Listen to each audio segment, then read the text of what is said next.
Bendito seas, bendito eres, Señor. Maravilloso, maravilloso eres tú, Señor, trayendo sanidad y trayendo bendición, trayendo, Señor, el socorro y libertad a los cautivos y vista a los ciegos, Señor. Muchas gracias por lo que tú nos permites ver, por lo que tú nos permites mirar y cómo tu obra maravillosa va haciendo sobre tus hijos, Señor. Bendito seas, Señor. Te damos gracias, Señor, y te bendecimos. Y ahora, bendito Espíritu, pedimos que tu presencia se haga manifiesta, hablando a cada corazón. En el nombre de Cristo Jesús, yo quiero pedirte, bendito Espíritu, que tú seas derramado sobre estas canales de comunicación, Señor, dando claridad en el mensaje, Señor, dando, bendito Espíritu, la acción tuya sobre cada persona, Señor. Bendito seas, bendito eres nuestro Dios. Aquí estamos para escucharte, para oírte. Maravilloso eres tú, Señor. Bendito seas, Señor. Te damos gracias, Señor. En el nombre de Cristo oramos. Amén, amén. Bendito sea el Señor. Bendito sea el Señor. ¿Cómo estamos? Seguro que bien, ¿no es cierto? Quiero también hacer una oración por cada uno de ustedes, para que Dios, tal como mi esposa lo decía, esté abriendo las puertas de los cielos. Y quiero hacer una oración por cada uno de los que ha consignado en la cuenta de la iglesia y algunos que están guardando los diezmos, para que Dios les bendiga y usted tenga la oportunidad de decirle al Señor: estos diezmos son tuyos, Señor. Esto te pertenece a ti, Señor. Y dígale y ofrezca sus diezmos al Señor. Y dígale: Señor, muchas gracias por la manera en que tú has provisto para mí, Señor. Y gracias por la oportunidad de consignar o hacer la transferencia al banco, Señor. O gracias porque aquí los estoy guardando, Señor. Bendito sea, Señor. Señor, yo te pido que tú bendigas a cada uno, Señor. A cada uno, Señor. Y, Señor, que le des la oportunidad de ofrecer esos diezmos y esas ofrendas a ti, Señor. Que la gracia y la bendición tuya estén sobre cada uno de estos hijos tuyos, Señor. Y tal como dice tu palabra, abre los cielos y derrama bendición hasta que sobreabunde, Señor. Y aquel que se haya sentido escaso, sienta que la mano tuya está sobre cada uno, abriendo puertas. Sí, Señor. Hay puertas que se abren, puertas que nadie puede cerrar. Y hay puertas que se cierran que nadie podrá abrir. Pero tú abres las puertas para los hijos tuyos, Señor. Bendito seas. Y ahora, Espíritu Santo, ven y habla tú, bendito Espíritu, a cada corazón. Maravilloso eres tú, Señor. Maravilloso eres tú, Señor. Te damos gracias. Te damos gracias, Señor. En el nombre de Cristo oramos. Amén. Amén. Miren lo que dice este pasaje de la Escritura en Juan capítulo 17, el verso 1. Estas cosas habló Jesús y levantando los ojos al cielo dijo: Padre, la hora ha llegado. Glorifica a tu Hijo para que también tu Hijo te glorifique a ti. Jesús acaba de hablar con sus discípulos, capítulo 14, capítulo 15 y 16 del Evangelio de Juan. Por eso dice: estas cosas habló Jesús. Y el escritor sagrado está mencionando lo que ha ocurrido. El gran discurso de Jesús a sus discípulos, parte de él dado en el lugar de la Santa Cena y la otra parte dada ahí en el Getsemaní, donde Jesús quiere consolar a sus discípulos. porque Él les ha dicho que ya su tiempo está llegando a su final. Y ellos están tristes. Y el capítulo 14, 15 y 16 les está hablando de la bendita esperanza del Espíritu Santo que está viniendo y que va a venir. Pero miren lo que ahora dice. Estas cosas habló Jesús. 14, 15 y 16. Y levantando los ojos al cielo dijo.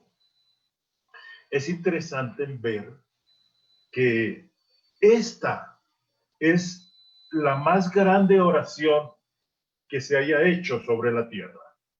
Y es tal vez la oración que Jesús hace al Padre. Algunos de ustedes me dirán, ¿y qué es el Padre Nuestro? Bueno, es que el Padre Nuestro fue una oración para enseñar a orar, pero no fue una oración del corazón de Jesús.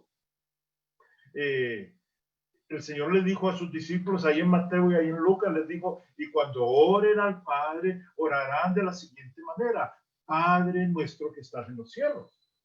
Eso fue lo que Él hizo. Pero ahora esta oración es la oración que surge de lo más profundo del corazón del Señor Jesús. Está llegando a un momento crucial en la vida Jesús. Y miren lo que dice: Padre, la hora ha llegado. Oiga, la hora ha llegado. Y de eso quiero hablarles hoy. La hora ha llegado. Solamente de esas 4 palabras. La hora ha llegado. ¿Y qué dice? Glorifica a tu Hijo para que también tu Hijo te glorifique a ti. Pero concentrémonos específicamente en la frase, la hora ha llegado. Si fracasamos o flaqueamos en la vida cristiana, ya sea en nuestros pensamientos o en nuestros actos, si nos sentimos desgraciados o derrotados, si no cumplimos nuestra función como cristianos en este mundo, este fracaso responde en última instancia al hecho de que la idea que tenemos de nuestra posición como cristianos en Cristo Jesús es de algún modo defectuosa. Sí, fracasamos porque no tenemos claridad en la posición que tenemos como cristianos. Y miren, el Nuevo Testamento tiene la respuesta para todos los problemas y las dificultades en la vida cristiana. Y su finalidad es llevarnos de vuelta a la verdad misma y proporcionarnos una visión más clara aún de ella. Sí, no existe nada más funesto que esa especie de dicotomía que algunas personas parecen percibir entre la creencia y la vida. Una cosa es la que creo y otra cosa es la que hago. Esa dicotomía que a veces tenemos entre la fe y la práctica. Y es que yo tengo una fe muy grande, pero mi práctica no lo muestra. Y miren, resulta que la creencia y la vida, la fe y la práctica se encuentran indisolublemente unidas. Lo uno es manifestación de lo otro. No podemos decir es que yo tengo mucha fe y luego sencillamente pensar en que esa fe no se manifiesta en mis actos, no se manifiesta en mis hechos. Y eso es una equivocación cuando pensamos de esta manera. Ok. Miren, las personas que dicen no estar interesadas en la doctrina, sino en hacer cosas, son las personas que tarde o temprano se verán atravesando grandes problemas. Solo reconocer una o la otra forma es funesto. Es preciso tomarlas en conjunto. Fe y práctica van unidas. Sí, van unidas. No podemos hacer una división entre lo que yo creo y entre lo que yo hago. En ninguna manera. Mi creencia se manifiesta en mi vida. Y solo cuando yo reconozco, veo los resultados. Debo tomarlas juntos. Por eso, tenemos que considerar esta frase. Padre, la hora ha llegado. Y miren, esta gran doctrina con respecto a esta hora es nuevamente algo de vital importancia para nosotros. Y en un sentido, vemos toda la salvación a lo que se van a nuestro Señor Jesucristo afrontar esta hora. Y la doctrina en que se hace hincapié aquí recalca la mismísima esencia de esta verdad. Tal como él señala a menudo, vino del cielo e hizo todo a fin de llegar ¿a qué? A esta hora. Puesto que esta hora era esencial para completar la obra que el Padre le había dado que hiciese. Y no cabe la menor duda de que esta hora es tanto el centro como el clímax de todo lo que nuestro Señor Jesucristo vino a hacer. Este es el punto crucial, este es el punto culminante de toda esa tremenda obra de salvación. Pero recordemos algunas de las afirmaciones que nuestro Señor mismo hizo a este respecto. A esa palabrita, la hora ha llegado. ¿Recuerdan ustedes las bodas de Caná de Galilea? Cuando su madre le pidió que hiciera algo ante la escasez de vino, el Señor Jesús se dirigió a ella y le dijo: ¿qué tienes conmigo, mujer? Aún no ha venido mi hora. Oiga, ¿qué tienes conmigo, mujer? Aún no ha venido mi hora. Jesús era muy claro en lo que él decía. Él mismo tuvo que decirle a sus hermanos que les censuraban por no acudir a la fiesta en Jerusalén. Y les dijo: mi tiempo aún no ha llegado. Y esa frase tiene un significado muy especial. Luego, se nos dice que en otra ocasión sus enemigos querían prenderlo, pero que ninguno le echó mano, porque aún, ¿qué pasa? No había llegado su hora, ¿sí? Más adelante volvemos a leer que ninguno le echó mano, porque aún no había llegado su hora. Por eso tenemos que mirar también otra frase en Juan, el capítulo 12, el verso 23. Jesús le respondió diciendo: ha llegado la hora para que el Hijo del Hombre sea glorificado. Y justo después de esto le oímos decir ahí en Juan, el capítulo 12, ahora está turbada mi alma. ¿Y qué diré? Padre, sálvame de esta hora. Mas para esto ha llegado esta hora. Ojo a estas palabras. Ahora está turbada mi alma. ¿Y qué diré? Padre, sálvame de esta hora. El mismo Señor Jesús va a responder y dice: de ninguna manera, para esto he llegado a esta hora. Él comenzó a turbarse. Él sabía lo que se avecinaba. Él sabía lo que venía. Y miren, luego está la referencia en el capítulo 13 a esto mismo que estamos hablando. Sabiendo Jesús que su hora había llegado. Sabiendo Jesús que su hora había llegado. Y nuevamente más adelante dice: he aquí, la hora viene. Y ha venido ya, en que seréis esparcidos cada uno por su lado. Y me dejaréis solo. Y luego tenemos la afirmación que hace aquí: Padre, la hora ha llegado.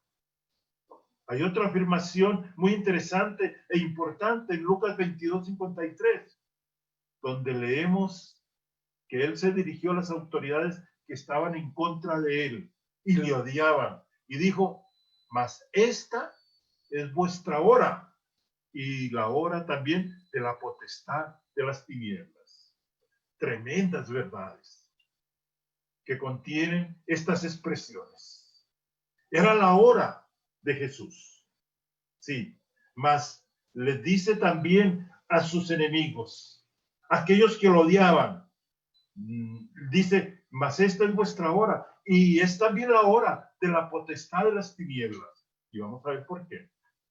Miren, es necesario que tengamos todo esto en mente para una interpretación correcta. Y al hacerlo, podemos decir ciertas cosas de una manera clara. ¿Qué cosas podemos decir? Obviamente, Esta hora es una hora predeterminada. Óigalo. Esta hora es una hora predeterminada. Téngalo presente. Dios es Dios soberano. Y nada de lo que ocurre en el universo, en los cielos y en la tierra, es casual. Nada ocurre porque sí. Todas estas afirmaciones expresan algo muy especial y concreto. El Señor siempre aguarda esta hora. El Señor siempre llega en el momento preciso. En el momento que Él ha definido que las cosas se han hecho. Y ciertamente este asunto de la expectación se puede hallar a lo largo de toda la Escritura. Dios tiene un tiempo.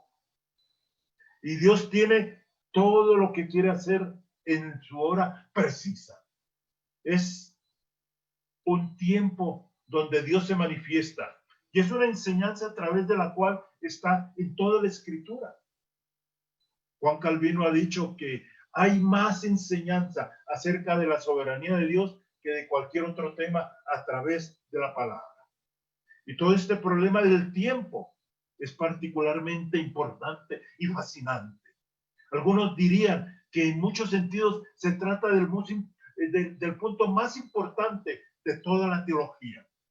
Y la cuestión de cómo relacionar el tiempo tal como lo conocemos con la eternidad. Miren, una segunda verdad sobre la cual podemos anotar hoy es que Dios inició el proceso del tiempo. Y al hacerlo, determinó que ciertas cosas se produjeran en cierto momento. ¿Sí me oyó? Lo repito. Dios inició el proceso del tiempo. Y al hacerlo, determinó que ciertas cosas se produjeran en cierto momento. Sí, eso es verdad. Las cosas ocurren cuando Dios dice que tienen que ser hechas. Que aparezca un virus como el que estamos enfrentando o el que estamos viviendo, eso no es casual. Dios ha permitido, o Dios en su soberanía tiene el control de todo ello y tiene el control del virus. Y si alguno de nosotros, Dios no lo quiera, pudiera ser infectado del virus, en las manos de Dios está poder soportarlo y poder sobrepasar ese momento. O también está la oportunidad o el momento de pasar a la eternidad. Y eso no nos debiera sorprender. De cualquier forma o de cualquier manera, en algún momento tendremos que partir. Pero ¿saben qué? No vamos a partir ni un minuto antes ni un minuto después. El día que nos toca, nos toca. Sí, Dios inició el proceso del tiempo y al hacerlo, Él determinó que ciertas cosas se produjeran en cierto momento. Por eso es que dice la Escritura que ni siquiera un cabello de nuestra cabeza se cae si no es por la voluntad de Dios. Y que ni una hoja del árbol se mueve si no es por la voluntad de Dios. Si Dios ha determinado que ciertas cosas se produzcan en cierto momento. No es que Dios esté limitado por el tiempo, sino que ha dispuesto que las cosas sucedan en el ámbito del tiempo. Y así en el Antiguo Testamento como en el Nuevo Testamento vemos que Dios tiene ciertos momentos señalados. Aún para usted que está pensando en por qué me ocurrió esto o por qué sucedió esto otro. Cuando vino el cumplimiento del tiempo, ¿saben qué ocurrió?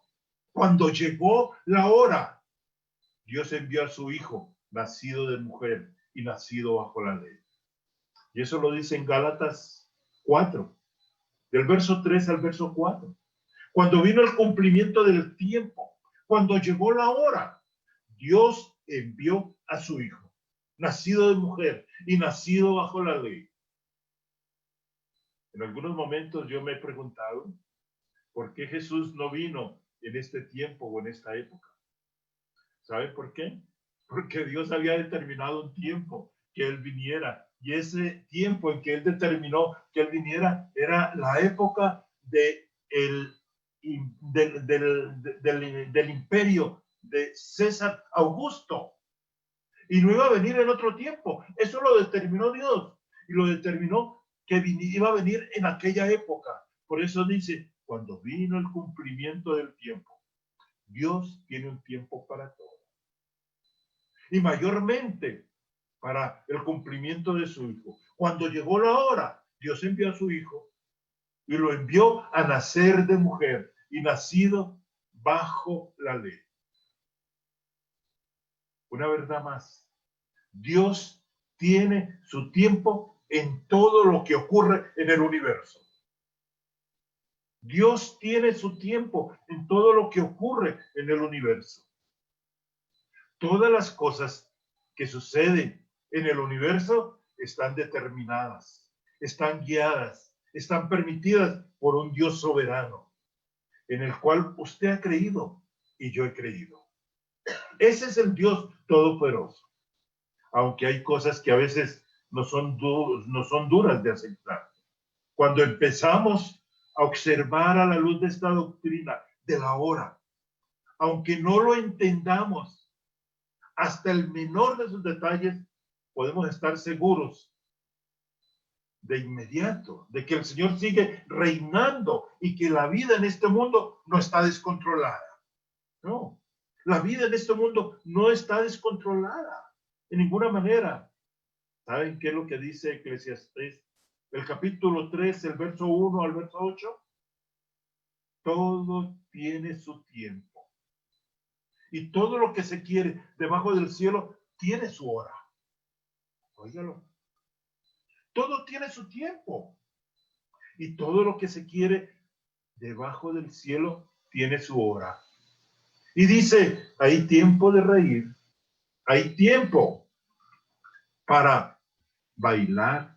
Hay tiempo para cada una de aquellas cosas que nos han tocado que vivir. Sí, lo dice la palabra y lo dice en este pasaje. ¿Por qué nos sorprendemos entonces? Que haya cosas que sucedan. Dice, todo tiene su tiempo y todo lo que se quiere debajo del cielo tiene su hora. Tiempo de nacer y tiempo de morir. Tiempo de plantar y tiempo de arrancar lo plantado. Tiempo de matar y tiempo de curar. Tiempo de destruir y tiempo de edificar. Tiempo de llorar y tiempo de reír. Tiempo de endechar y tiempo de bailar. Dice, tiempo de esparcir piedras y tiempo de juntar piedras. Tiempo de abrazar. Este ya no es tiempo de abrazar, solo virtualmente. Ya llegará el tiempo de darnos los abrazos afectuosos y fraternales.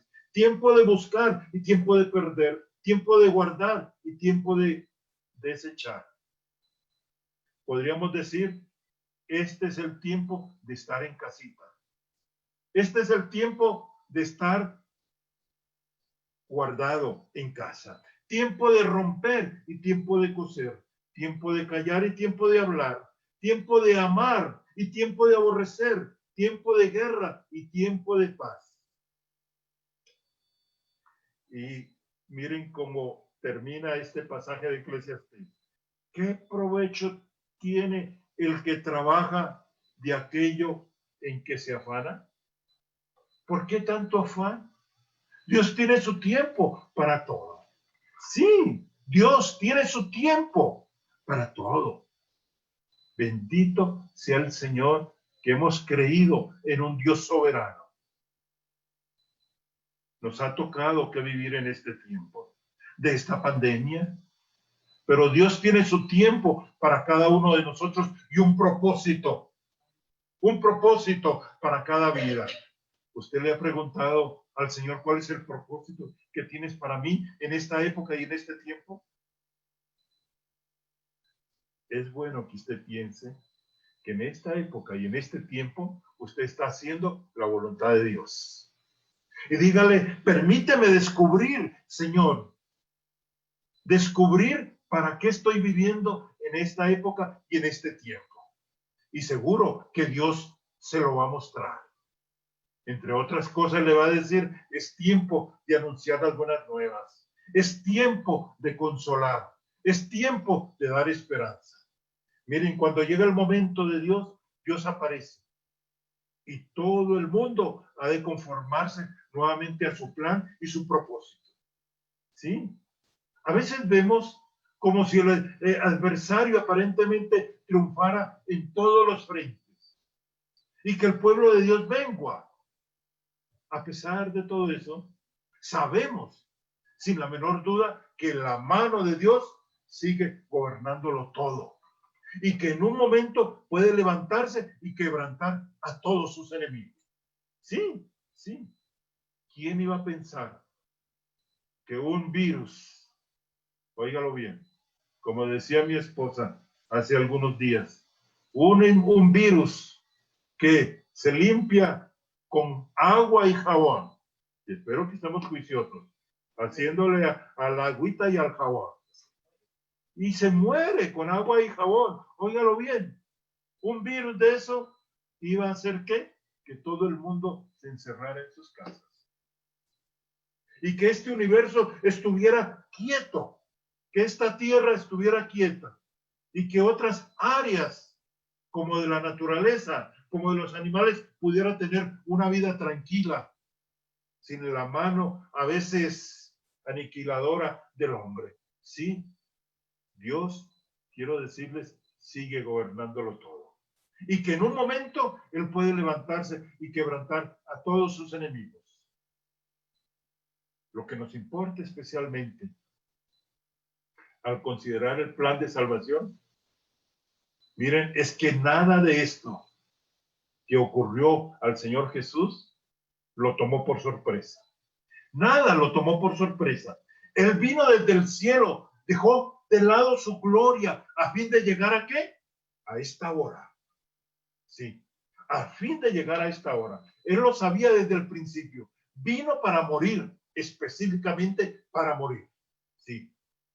Y sin esta muerte en la cruz, no podía liberarnos. Sin la muerte en la cruz, ni siquiera Dios puede perdonar el pecado. Esto estaba predeterminado desde la eternidad.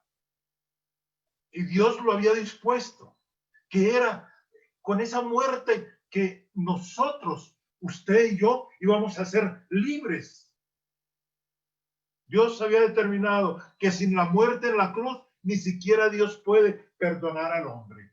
Era necesario que el pecado fuera castigado. Pero ni usted ni yo podíamos asumir ese castigo. Por eso, la cruz es completamente esencial. La cruz se planeó antes de que el mundo fuera creado. ¿Sí? La cruz se planeó antes de que el mundo fuera creado. La hora que alumbró la cruz es el momento central. Es el momento esencial de la historia. Y Dios siempre lo supo. El Señor vino para esa hora. Sí. Y quiero decirles que esta es la hora crucial de la historia. Esta es la hora crucial de la historia. Es incuestionable. Fue la hora más trascendental desde el comienzo del mundo. Y sin duda es el punto decisivo que lo determina todo. Es el acontecimiento culminante de toda la historia del mundo, de toda la existencia del mundo. Por eso el Señor Jesús le dice, Padre, la hora ha llegado. Es el momento único de la existencia de la humanidad. Y esa es la hora hacia la que miraba toda la profecía. Y hacia la que toda la iglesia, su doctrina y su historia echaban la mirada atrás. Es el punto central y esencial que lo determina y lo controla absolutamente todo. Fue el punto del que dependía todo lo que Dios había planeado. Y si esto fracasaba, todo fracasaría. De ahí la oración del Señor. La hora ha llegado. Glorifica a tu Hijo para que también tu Hijo te glorifique a ti. Miren, hijos de Dios, si el Hijo hubiera fracasado en este punto, todo lo demás habría sido inútil. Es la hora más vital de todas, porque no nos salva a menos que soporte el castigo de nuestros pecados. Y al soportar el castigo, si nos salva, de modo que los acontecimientos de esa hora van a encerrar toda nuestra salvación. No se puede presentar un evangelio sin mencionar la cruz. La cruz es fundamental, es necesaria y es para esta hora.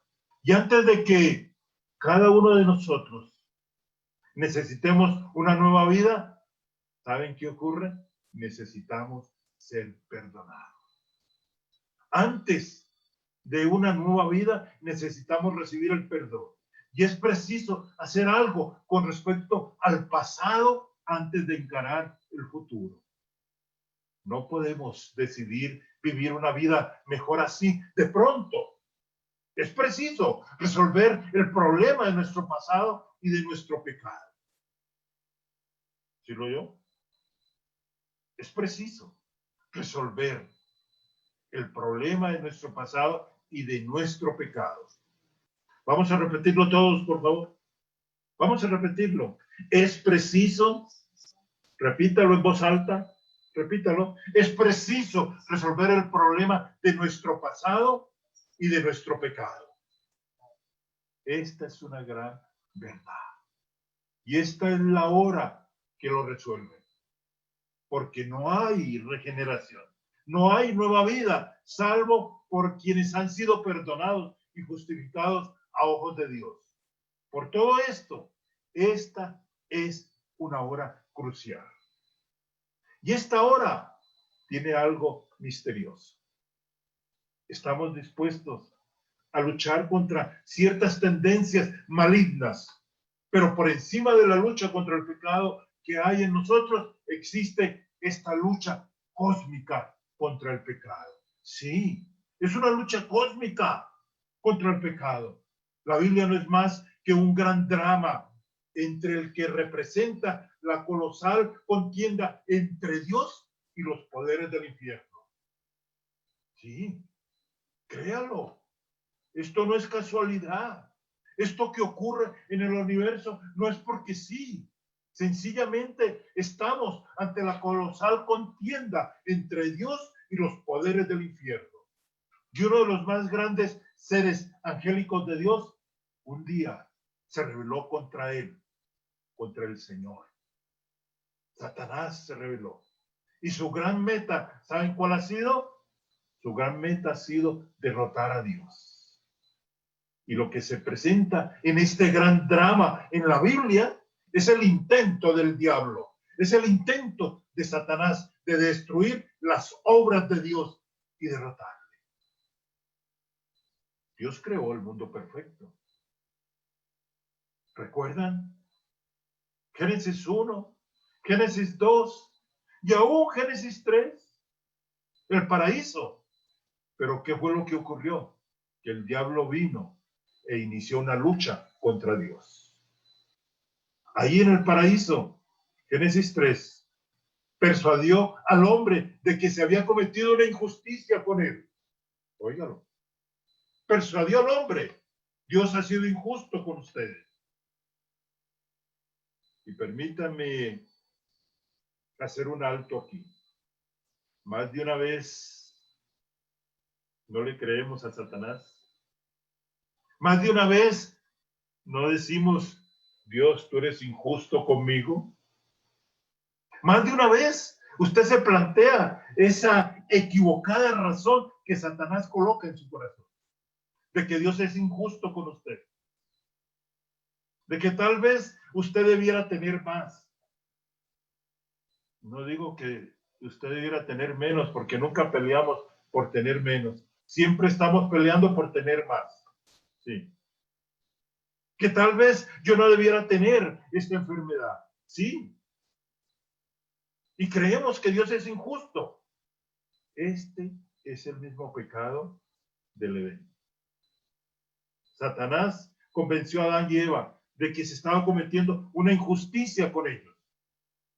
Y es más, sigue convenciendo a la raza humana de que Dios es injusto. Y que Dios es injusto con el universo entero. Miren, Satanás siempre trató de oponerse al Señor Jesucristo. O díganme, ¿quién fue que colocó en el corazón de Herodes hacer la matanza de los niños? Había un solo propósito. ¿Y saben cuál? Matar al que iba a ser el Redentor. Sí, eso quería con la matanza de los niños. Él trataba de impedir la obra redentora cuando Jesucristo vino. Eso fue lo que sucedió cuando tentó a Jesús en el desierto. ¿Ustedes no recuerdan? Di que estas piedras se conviertan en pan. Y Jesús le dice, no solo de pan vivirá el hombre, escrito está. Y le dice, lánzate de aquí desde lo más alto del pináculo del tiempo, del templo, y la gente te va a adorar, te va a admirar. Le dice, escrito está. Y luego le muestra todos los reinos de este mundo y le dice, todo esto te lo daré. Y él sabe qué era lo que estaba diciendo, todo esto te lo devolveré si postrado me adoras.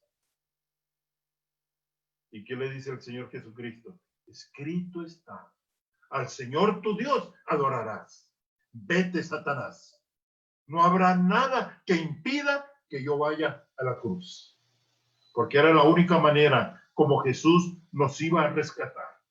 Cuando le dice, inclínate y adórame y te devolveré todos los reinos de la tierra, lo que le estaba diciendo era, no necesitas ir a la cruz.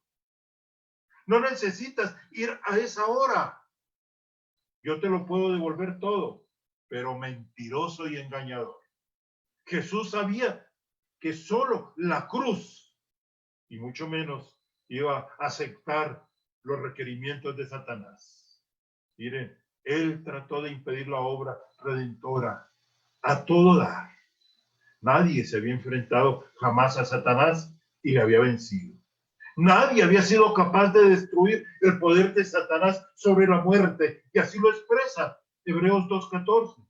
Dice, para destruir por medio de la muerte al que tenía el imperio de la muerte.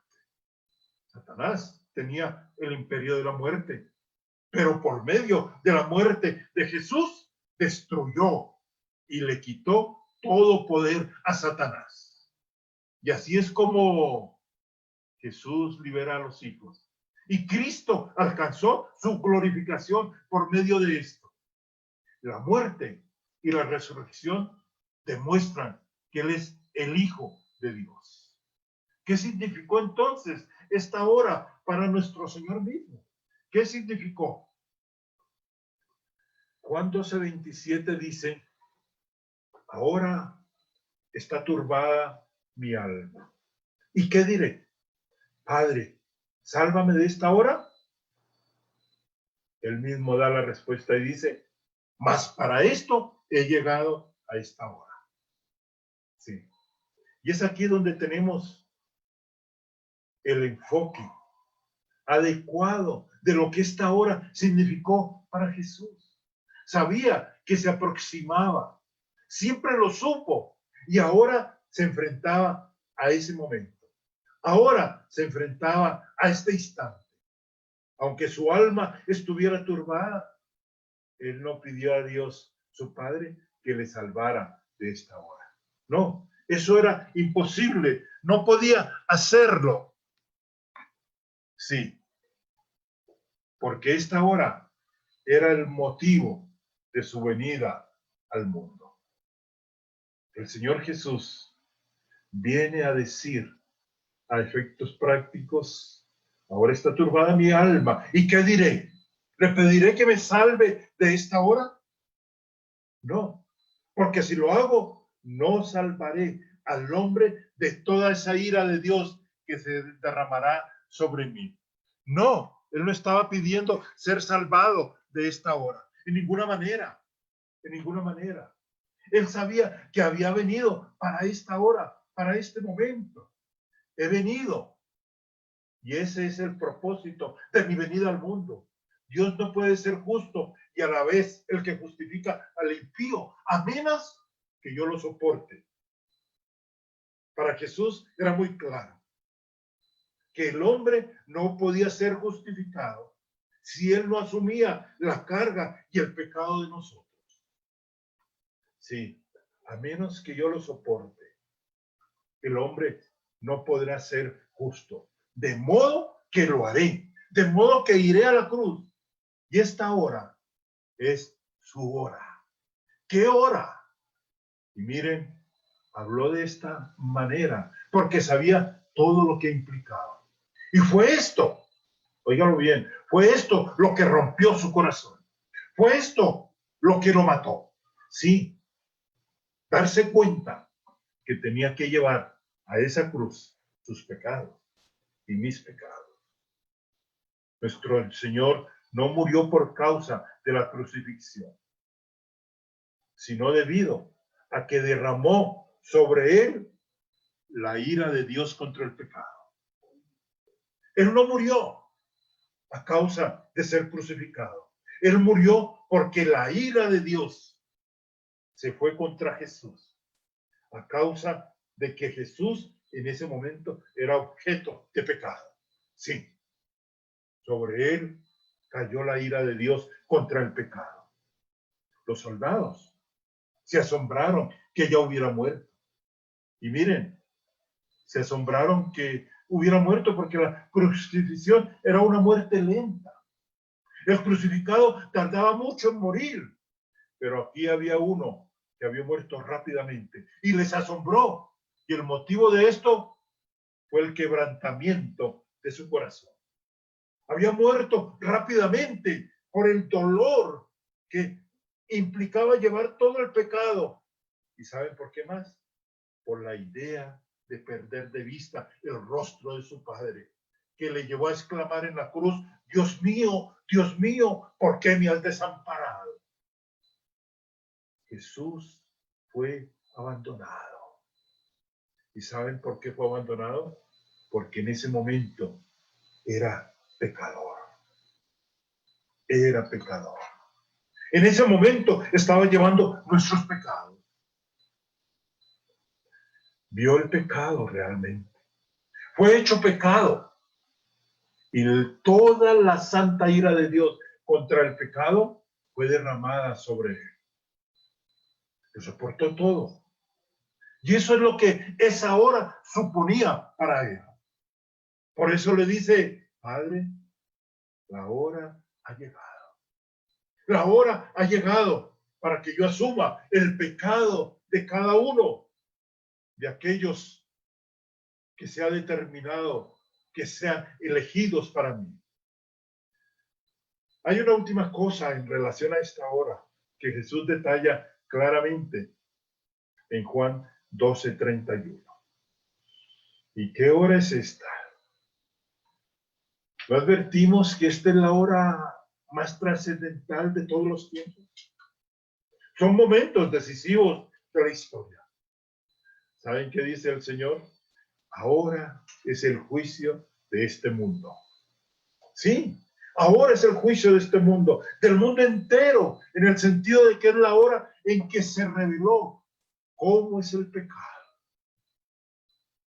El pecado es algo tan diabólico y vil que condujo a esa terrible hora. La próxima vez que seamos tentados, usted y yo, recordemos que no solo vamos a hacer algo que no debiéramos. Sí. ¿Saben qué es lo que va a ocurrir? Que estaremos entrando en el terreno del pecado. Estaremos en la oposición a Dios. Así de sencillo. La próxima vez, cualquier pecado que vamos a cometer, pequeño o grande, usted y yo estaremos entrando en el terreno mismo del pecado, en la oposición a Dios. Y a menos que crean en el Señor Jesucristo, A menos que crea que su muerte en esa hora es lo único que puede reconciliarme con Dios, yo sigo bajo la ira de Dios. Por eso, en este momento quiero decirles a ustedes que me escuchan, que si usted no se ha puesto bajo la sombra de Dios y no ha venido a reconciliarse con Dios, que si usted no ha creído en Él, usted está bajo la ira de Dios. Si yo no veo que el Hijo de Dios soportó allí la ira de su Padre por mi pecado, entonces la otra opción es que debo experimentar esa ira yo mismo. Y esa es la esencia del Evangelio cristiano. Sí, esa es la esencia.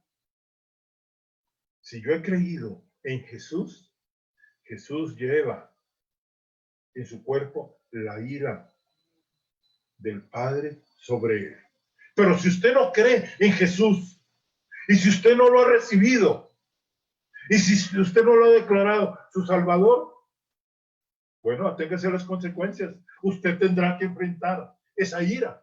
Así de sencillo. O bien, creo que mis pecados han sido castigados en el cuerpo del Hijo de Dios, o bien serán castigados en mí.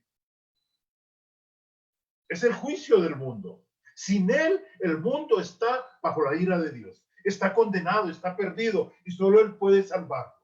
No hay otra persona. ¿Qué quiere usted? ¿Ser salvado o seguir condenado? Usted lo elige. Usted lo elige. Usted puede ser salvado ahora mismo. Si usted le dice, Jesús, ven a mi vida. Creo en ti y te confieso como mi Señor y Salvador. Dígale, para que la ira no venga sobre usted, sino que la ira sea depositada en el Hijo de Dios. Sí, créalo. Si yo no veo que el Hijo de Dios soportó allí la ira de su Padre por mi pecado, entonces debo experimentar esa ira yo mismo. Y esa es la esencia del Evangelio cristiano. Esas son las buenas nuevas. Evangelios son buenas nuevas. ¿Y cuáles son las buenas nuevas? Que yo ya no tengo que soportar la ira, porque la ira de Dios ya se dio y cayó sobre Jesús. Y ahora yo decido tener a Jesús en mi corazón para ser libre de esa ira. Dios jamás habría permitido que su hijo soportara todo eso de haber habido otra manera de rescatar al hombre. Hay algunos teólogos que dicen que lo que ocurrió fue que Dios determinó que el hombre fuera rescatado a través de la muerte en la cruz. Que Dios hubiera podido determinarlo de otra manera. No es cierto. No había otra manera. No había otra forma. Jesús tenía que ir a la cruz. Y Jesús era nuestro reemplazo allá en el Edén, cuando el hombre pecó. Desde la eternidad Dios lo dispuso y lo dijo, ¿sí? Jesús mismo dijo, yo voy y rescato al hombre, yo asumo el pecado del hombre, pero no podemos permitir que el hombre sea apartado de la presencia de Dios. Yo recupero al hombre para que el hombre venga nuevamente a la presencia de Dios. Dios jamás habría permitido que su hijo soportara todo eso de haber habido otra manera de rescatar al hombre. Por lo tanto, o bien creemos que el Señor Jesucristo nos salvó en esa hora, o bien permanecemos en nuestros pecados y pertenecemos al mundo que será condenado y juzgado finalmente.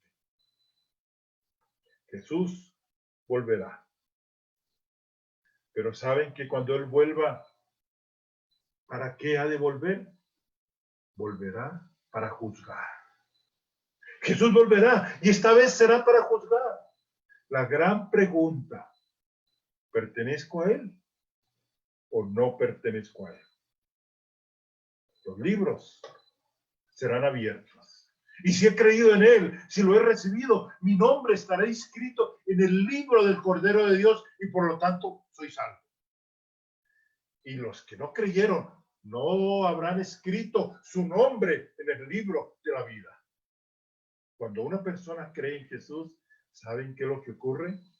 Allá, en los cielos, su nombre, el día que usted creyó, fue inscrito en el libro del Cordero. Creyó Marielita en mí, yo inscribo su nombre. Marielita, la de Chiquinquirá. Javier, el de Puente Nacional. Lo inscribo. Sí, Guillermo, lo inscribo el día que creyó. Cada uno de nuestros nombres ha sido inscrito en el momento en que creímos. En ese momento somos inscritos en el libro del Cordero de Dios y por lo tanto soy salvo. Los que no creyeron serán destruidos y arrojados al lago de fuego, el juicio de este mundo. Miren, la sentencia ya se dictó en la cruz. El que muera sin creer en Jesucristo pertenece al mundo sobre el cual ya se ha dictado sentencia. Del mismo modo, el príncipe de este mundo, Satanás, será echado fuera. Satanás ya fue derrotado. ¿Y saben por qué? Porque Cristo lo derrotó en la cruz. Sí. Satanás, cuando Cristo murió en la cruz, pensó que lo había derrotado definitivamente y no comprendió la verdad de la resurrección. Cristo resucitó y al hacerlo destruyó los principados y potestados y triunfó sobre ellos por medio de su propia cruz. Esto fue lo que ocurrió. Bendito sea el nombre del Señor. Porque en el momento que Jesús resucita, destruye los principados y potestades y triunfa sobre ellos por medio de la cruz. Sí, fue eso, un triunfo en la historia donde el enemigo fue derrotado. Por eso la palabra dice en primera de Juan 4:4, dice, mayor es el que está en vosotros que el que está en el mundo. Satanás ya lo sabe, pero ¿saben cómo se deleita él? En hacernos creer lo contrario. Siempre que tengamos que luchar contra Satanás, debemos tener presente que estamos luchando contra un enemigo derrotado. Él ya fue derrotado y nada tiene con nosotros, porque nosotros fuimos inscritos en el libro de la vida y nuestro nombre fue llevado a esa hora en la que Cristo lo derrotó en la cruz. Satanás sigue estando muy activo en este mundo, pero ya ha sido derrotado, ya ha sido echado fuera y carece de ningún tipo de autoridad. Satanás ha sido derrotado y será arrojado al lago de fuego y será destruido eternamente. ¡Qué hora! ¡Qué hora esta! Ojalá que el Espíritu Santo abra nuestros ojos para que veamos y comprendamos estas cosas. Si creemos en Cristo Jesús, sabemos que esa hora nos ha salvado de la destrucción eterna. Pero si no creemos, estamos condenados. Así de sencillo. No hay escapatoria. Satanás fue juzgado por esta hora. El mundo fue juzgado por esta hora. Dios nos conceda ver la verdadera naturaleza del pecado. Sí, si creemos en todo esto, ¿cómo ser indiferentes ante el pecado? Aquel que hizo todo esto para mí en esta hora merece mi alma, merece mi vida, merece mi todo. Debe ser mi Señor y Maestro. Sí, Él murió por usted. Él llevó su pecado. Y dígalo en voz alta. Tú hiciste todo esto por mí en esta hora. Y dígale, tú, Señor, mereces mi alma. Dígaselo en voz alta, que se oiga en los cielos, que se oiga en toda la tierra. Dígale, tú hiciste todo esto por mí en esta hora. Y mereces mi alma, mereces mi vida, mereces mi todo. Y dígale, tú eres y debes ser mi Señor y mi Maestro. Dígaselo, sí. Eso merece ser proclamado en voz alta. El fracaso en la vida cristiana consiste en no ver el significado de esta hora, no ver lo que significa el pecado, no comprender las consecuencias de no creer en él. Hijos de Dios, que Dios nos conceda gracia para meditar en esta hora asombrosa y crucial y culminante en que el Hijo de Dios efectuó la esencia de nuestra salvación y la logró por medio de su terrible sufrimiento y el tormento que vivió en la cruz. Incline su cabeza, cierre sus ojos y dígale: gracias por esta hora, Señor. Sus cabezas inclinadas, sus ojos cerrados, y dígale: gracias, porque en esa hora tú me salvaste, tú me redimiste, tú llevaste mi miseria y mi pecado. Sí, dígaselo. Gracias, Jesús. Gracias, porque tú estabas llevando a este hombre pecador, a esta mujer pecadora, y tú me estabas salvando en esa hora. Fue tu gracia sublime.